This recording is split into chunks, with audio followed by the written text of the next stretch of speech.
Hi, this is James Gordon here with the first book in the Hannibal Lecter series. The book I'll be talking about today, Red Dragon by Thomas Harris. It's a really sick cover.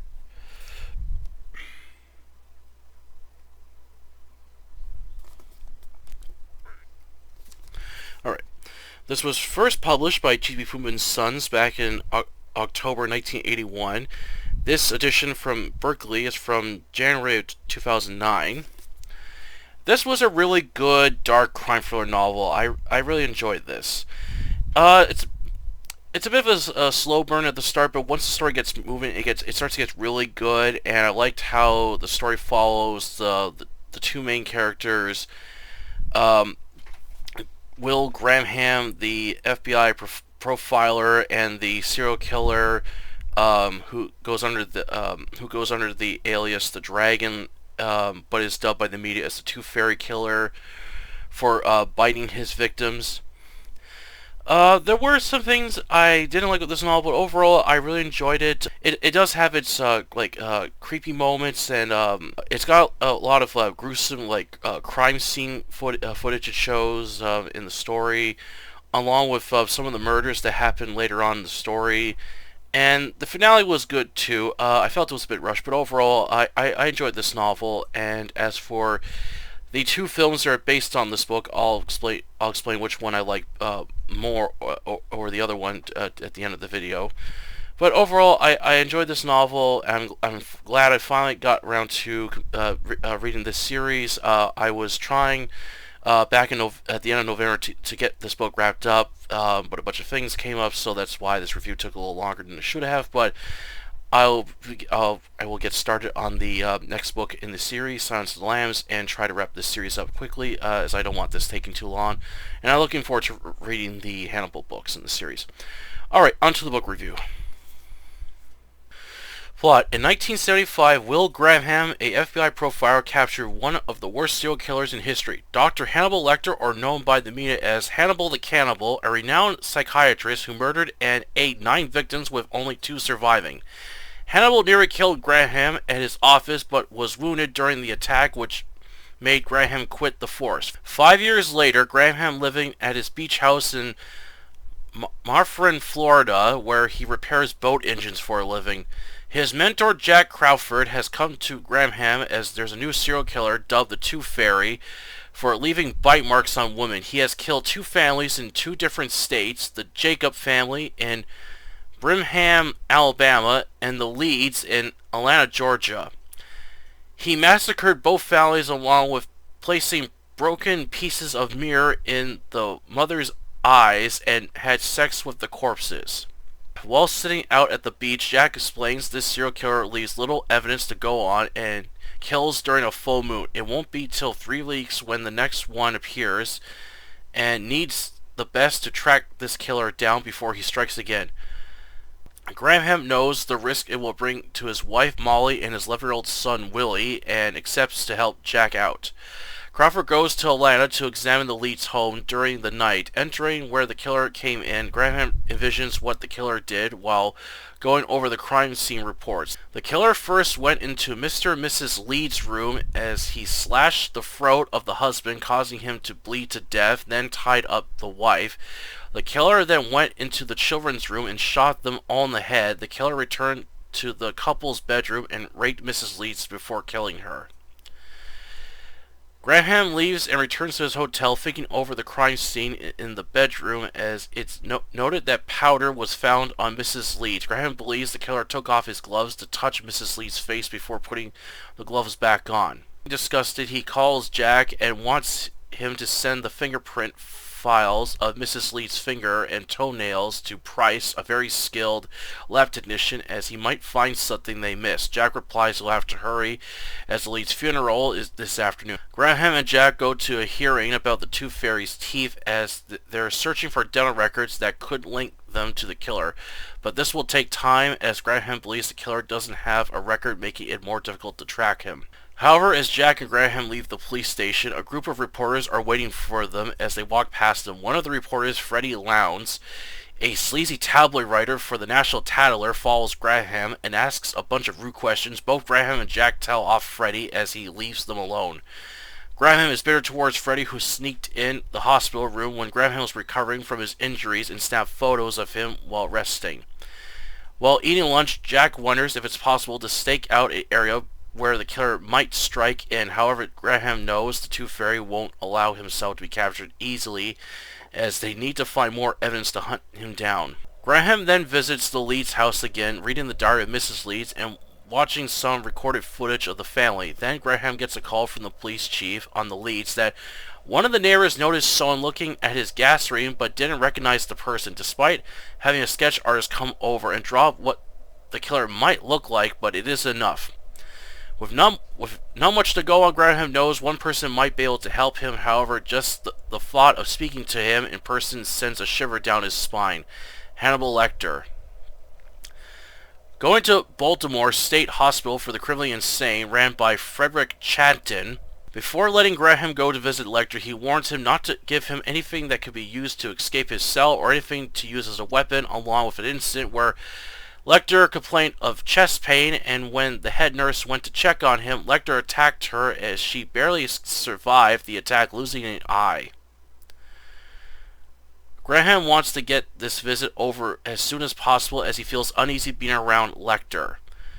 Taking the files of the case with him, Graham enters the heavily secured area with a heavy-duty door. Graham tries to sneak on Lecter as he knows he sleeps during the day. However, just as he reaches his cell, Lecter is waiting for him and could smell his aftershave. Inside Lecter's cell is a bed, a shelf full of books, a desk with a found point pen. Graham tries to keep the conversation short with Lecter, but feels his eyes looking through his skull, making him uncomfortable. Graham wants his help to catch the Tooth Fairy, and he accepts, giving him the files as he waits a bit while Lecter goes over them. He provides some leads as the killer would use open land along with a high area to stalk his prey.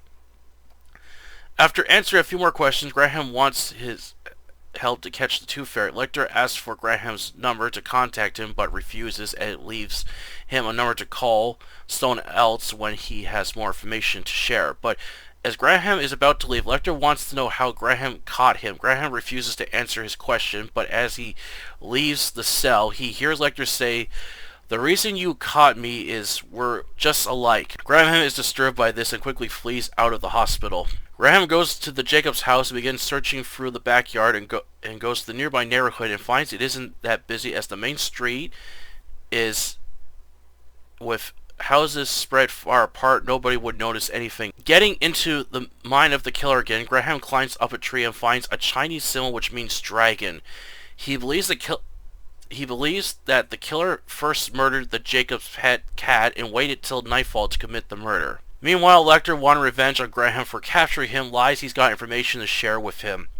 When given the phone, Lecter is able to bypass the security while making a call and reaches a publisher asking how to contact Graham for a book, and is given the information he needs. Lecter then places an ad for the National Tattler, wanting to contact the Tooth Fairy. It isn't long until the killer discovers the ad and sends Lecter a written message on toilet paper. When Lecter's cell was being cleaned up, a janitor discovered the message and sent it to Clinton. When he contacts Jack, who informs Graham on the note sent by the killer, they plan to use this as bait to try to capture the killer. After going over different methods on capturing the killer, they wiretap the phone line so they'll be able to listen in on Lecter's phone conversation.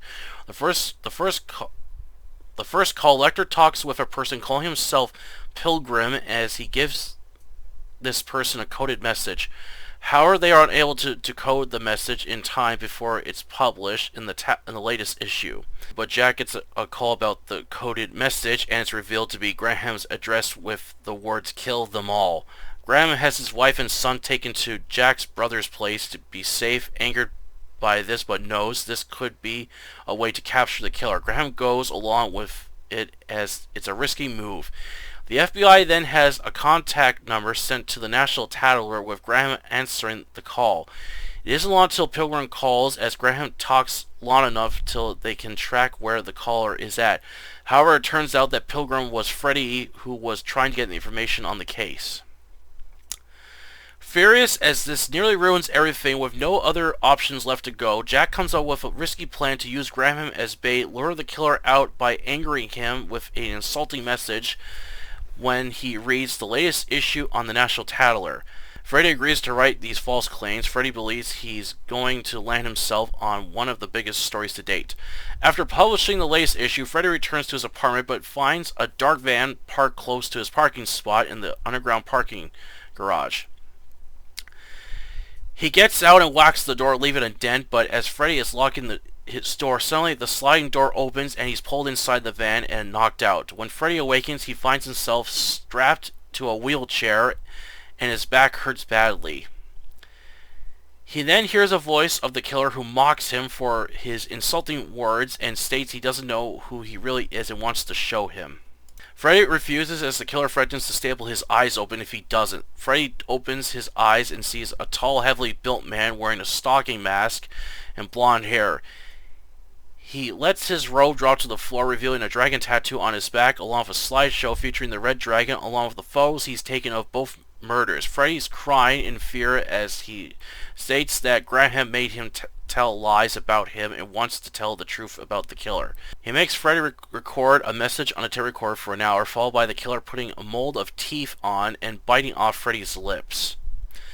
The killer then takes Freddy to the parking garage where he works, lights him on fire, then pushes him out the back of the van. A nearby guard sees a man burned to death in a wheelchair, screaming till a car crashes into it. Just as Graham is getting ready for the stakeout, Jack tells him Freddy has been found badly burned in a wheelchair. Despite being put out, however, Freddy's body is so badly damaged that he doesn't have long to live. Graham tries getting what information he can from him, but it's not much. However, the recording of Freddy reveals the killer is calling himself the Dragon. With not much to go on, Graham desperately tries finding a clue that they may have missed that might give them a lead on the killer. However, an incident at an art museum in New York gives them a lead on the killer, along with a major breakthrough in the case. The Dragon realizes his error as the police are after him.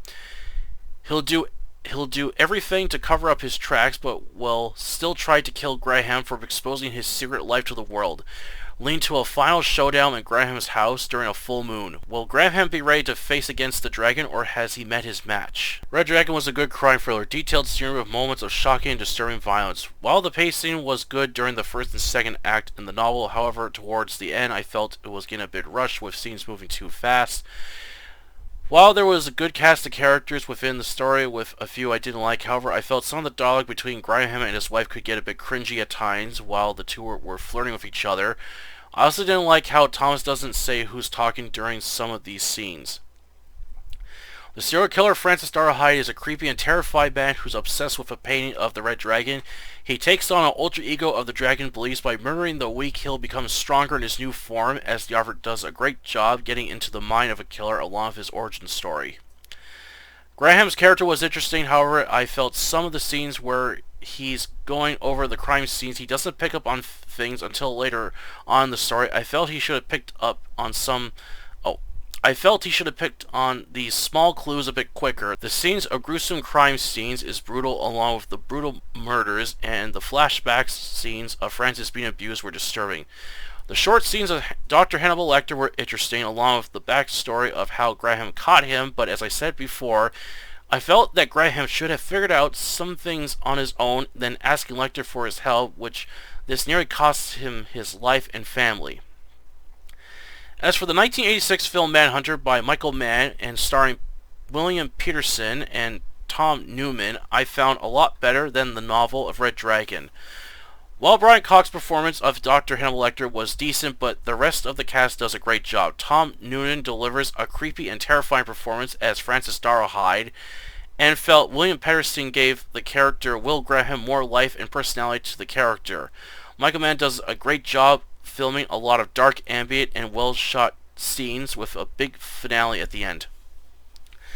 I like this version over the Red Dragon remake, as I strongly felt they miscast Francis Darrow Hyde with a young, short, handsome actor that doesn't fit the role of the character, along with casting Edward Norton as Will Graham. Again, he's too young to play the role of a middle-aged man. While it does have Anthony Hopkins reprising his role as Dr. Lecter, however, having one actor isn't enough to save this remake, if you ask me. Overall, I highly recommend Red Dragon. It's a good crime thriller with a terrifying killer that you wouldn't want to be woken in the middle of the night. And check out Manhunter. It's a good 80s crime thriller classic. Alright, that's it for the review today. I hope you enjoyed. Yeah, I enjoyed reading Red Dragon. It was a really good crime thriller novel. While I did have some things I didn't like, one of them I felt I would have preferred if Thomas Harris made the killer's identity reveal like more of a mystery to the very end. That I would have felt would have been better. As isn't long in the story where the killer is mentioned in the book, and you follow this guy. He's like, oh, this is who the killer is. So you already know who the killer is and stuff. I thought I just would like it better if it was more like a surprise, like more of a build up towards the end of the book where it finally reveals who the killer is. Like, oh, this is the guy who's doing it.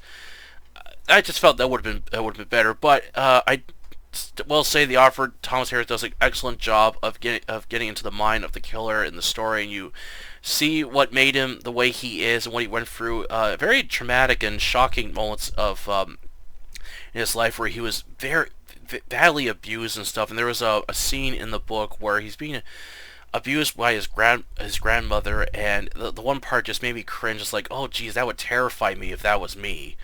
So he does an excellent job of getting into the mind of the killer. The writing structure was good. The pacing was good. Like at the start of the book, I felt the pacing was really good. It's a bit of a slow burn to get through at first, but as the story gets going, it gets better.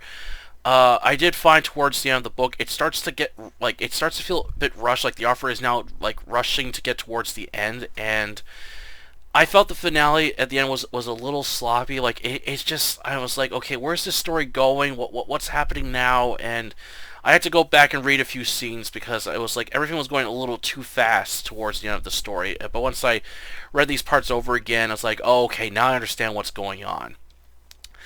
I will say like the when it features the crime scene photos of the main character Graham looking over them, they're very graphic and shocking, like a lot of murders are. And then the later scenes where Francis is like killing people are is brutal. Like the part where he sets Freddy on fire is one of the most brutal parts in the book. And then like this guy is absolutely terrifying. Like this guy is like really tall, well built, solid muscle, and he's absolutely menacing, as you don't know what he's going to do next. And during the parts where the author follows the character, Francis is struggling to control his alter ego, the dragon, which just starts to cause conflict between him and the dragon, and he's trying to control it later on in the book, which I really enjoy reading those scenes. As for the other characters, Graham, as I said, was an interesting character, but I felt some parts were like when I was reading the book, and he's like going over when he first is going over the crime scene areas in the book of the two houses. Is until after he visits Lecter where he begins like looking at other areas he haven't looked yet. I thought if that were me, I would have already went to the backyard to check the houses out. I would have went further than just looking around a bit, then going back to the office and going over a few things, then going back to the area again to try again. To me, I would have already started looking elsewhere to find a clue or something, an oversight that someone may have not picked up on earlier on in the story. That's what I would have done if that were me. So that was the only thing. I did find some of the dialogue could it will go from good to bad at times. Like the one thing I don't like when the author does is when characters are talking to each other, he doesn't say who says what. So it's like the character says, like if a character starts a conversation, he'll put that person's name. But the person that he's talking with, he doesn't bring their name up, and then when the person replies to them, he doesn't say their name again until later on. And so this happens a couple times in the book, and I wish the author would put the who's talking and who's saying what.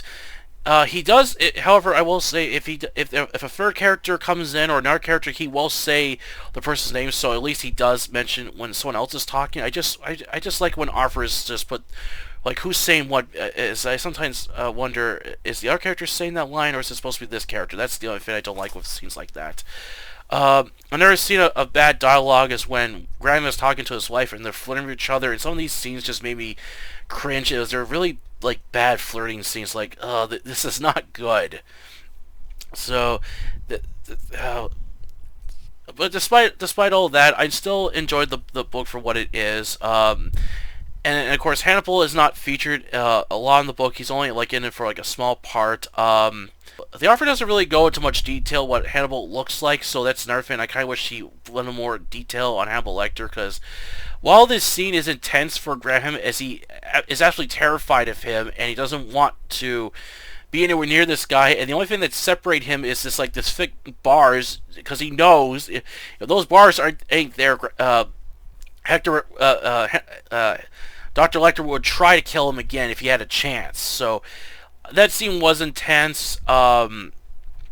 So I enjoyed that part. The finale was good. I just, as I said, I felt it was like a little sloppy. Like it was just moving a little too fast, and I was like, "What the hell is going on?" Like, I am not going to give away how the story ends, but I will say how the killer like gets to one place to another within a short time frame without being spotted. I was like, okay, how is this even possible? It's just one of those kind of cliche things where the killer or bad guy suddenly appears and he's like there instantly within a short period of time. Like I found it a little unrealistic, but overall I enjoyed it. Out of the two films that are based on this novel, Red Dragon, I prefer Manhunter over Red Dragon. To me, I think Manhunter is better. It improves the story a lot.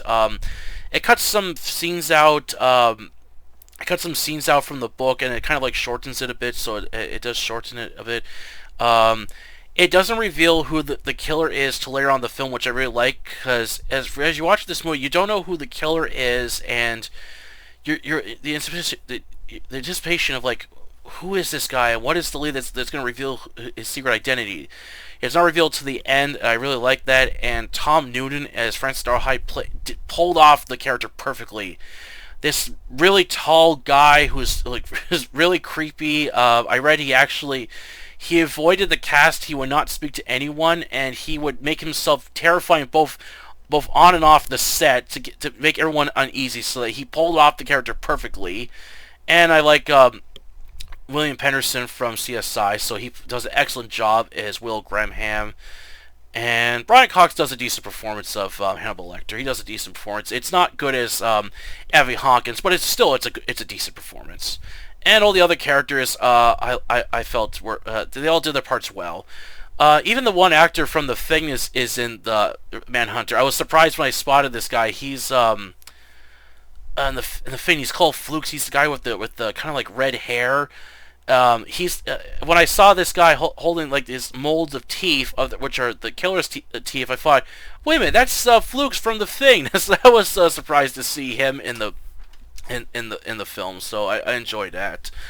Yeah, I really liked the film Manhunter. To me, I felt it was a lot better. I liked the finale a lot better than the one in the novel.